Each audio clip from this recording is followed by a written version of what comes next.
দেশের বিরুদ্ধে নানা ষড়যন্ত্র হচ্ছে, আমাদের সজাগ থাকতে হবে বলেছেন ঢাকা জেলা যুবদলের সভাপতি ইয়াসিন ফেরদৌস মুরাদ।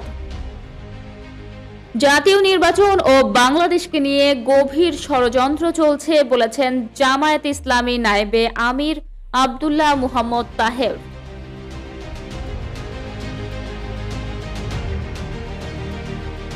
ঢাকা ২০ আসনের সম্ভাব্য প্রার্থী ও ঢাকা জেলা জাতীয়তাবাদী যুবদলের সভাপতি ইয়াসিন ফেরদৌস মুরাদ বলেন, গত ১৭.৫ বছর ধরে রাজপথে ফ্যাসিবাদী বিরোধী আন্দোলন করছি। এই আন্দোলন করতে গিয়ে দেশনেত্রী বেগম খালেদা জিয়াকে ভিত্তিহীন মামলায় কারাগারে পাঠানো হয়েছে।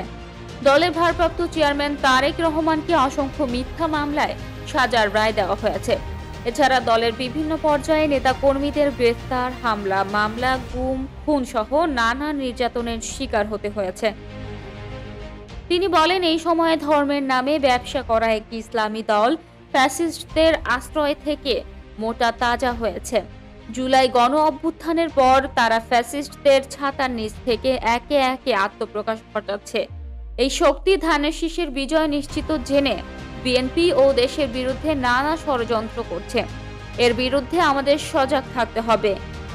ধামরাই উপজেলা পৌরসভার ১৪৭টি ভোট কেন্দ্রীয় ভিত্তিক নেতৃত্ববৃন্দের সাথে শুক্রবার বিকেলে মতবিনিময়কালে মুরাদ এসব কথা বলেন। ধামরাই উপজেলা ও পৌর বিএনপির উদ্যোগে এই কর্মসূচি অনুষ্ঠিত হয়। ধামরাই উপজেলা বিএনপির সাবেক সাধারণ সম্পাদক অধ্যক্ষ এম.এ. জলিলের সভাপতিত্বে আরও অংশ নেন বিএনপি নেতা খন্দকার আইয়ুব, সুনীল সাহা, খুররাম চৌধুরী টুটুল, সাবিনা ইয়াসমিন প্রমুখ। এদিকে আসন্ন ত্রয়োদশ জাতীয় সংসদ নির্বাচন ও বাংলাদেশকে ঘিরে গভীর ষড়যন্ত্র চলছে বলে অভিযোগ করেছেন জামায়াতে ইসলামীর নায়েবে আমির ও সাবেক সংসদ সদস্য সৈয়দ আব্দুল্লাহ মুহাম্মদ তাহের। কুমিল্লার ১৪গ্রাম উপজেলার শ্রীপুর ইউনিয়ন জামায়াতের আয়োজনে চৌমুহনী বাজারে মুজিবুল হক উচ্চ বিদ্যালয়ের মাঠে অনুষ্ঠিত নির্বাচনী জনসভায় প্রধান অতিথির বক্তব্যে তিনি এ মন্তব্য করেন। তাহের বলেন, পত্রিকায় দেখলাম নিরাপত্তা উপদেষ্টা ভারতে গেছেন। সেখানে তিনি আলোচনা করছেন, সরকারের সংবাদ সম্মেলন করে জাতির কাছে তা পরিষ্কার করতে হবে। জীবন ও রক্ত দিয়ে বাংলার মানুষ ভারতের অধিপত্যবাদকে প্রতিহত করেছে। এই দেশ কোনো বশ্যতা কখনো মেনে নেবে না। অন্তর্বর্তী সরকার যদি ভারতের অন্যায় দাবিতে নতি স্বীকার করতে চায়, তাদের পরিণতিও শুভ হবে না। বিএনপির ফাঁদে অন্তর্বর্তী সরকার পা দিয়েছে দাবি করে তিনি বলেন, একটি দল সংস্কার চায় না, তারা পুরনো নিয়মে নির্বাচন করতে চায়। সরকারের সিদ্ধান্তে জনগণের ইচ্ছায় প্রতিফলন ঘটেনি। সংস্কার না হলে শহীদের রক্তের সঙ্গে বেইমানি হবে।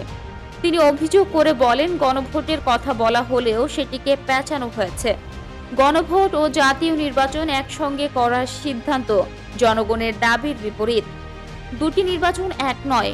আলাদা গণভোট হলে শতকরা ৮০% মানুষ সংস্কারের পক্ষে রায় দেবে বলে আমি বিশ্বাস করি।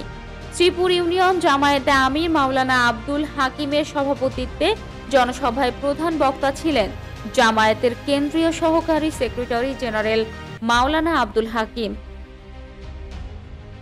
শ্রীপুর ইউনিয়ন জামায়াতের আমির মাওলানা আব্দুল হাকিমের সভাপতিত্বে জনসভায় প্রধান বক্তা ছিলেন জামায়াতের কেন্দ্রীয় সহকারী সেক্রেটারি জেনারেল মাওলানা আব্দুল হালিম।